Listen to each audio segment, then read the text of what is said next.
Shaampiyoonaan ispoortii guutuu aanaalee godina Arsii dhaadannoo ispoortiin ol ka'iinsa biyyaatiif jedhuun magaalaa Sagureetti dorgomamaa jira. Shaampiyoonaan kun ispoortistoota ciccimoo godinicha bakka bu'anii sadarkaa naannoo fi biyyaatti dorgomaa ta'an baasuuf kaayeffatee akka qophaa'e himameera. Gama biraatiin ispoortistoota gara giddu galeessa tokkootti fiduudhaan muuxannoo akka walirraa qoodatan taasisuuf akka qophaa'edha. Hoogganaa waajjira dargaggoof ispoortii godina Arsii Kamaal Huseen kan dubbatanii. Kaayyoon shaampiyoonaa keenya kan bara 2018 ispoortistoota ciccimoo godina Arsii bakka bu'uudhaan shaampiyoona guutuu godinaalee Oromiyaa irratti hirmaatanii godina keenyaaf bu'aa olaanaa galmeessuu danda'an keessatti filachuudha.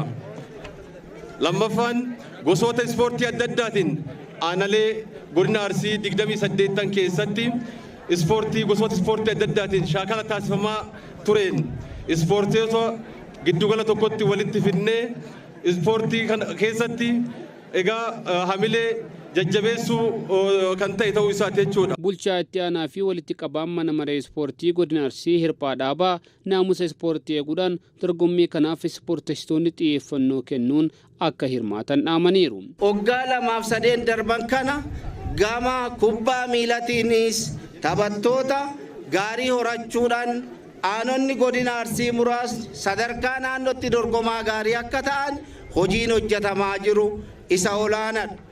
Kana beennee bara kanas ispoortii kanarraa wanni eeggamu dhumarratti ispoortii kana booda sadarkaa naannootti taphni hin gaggeeffama.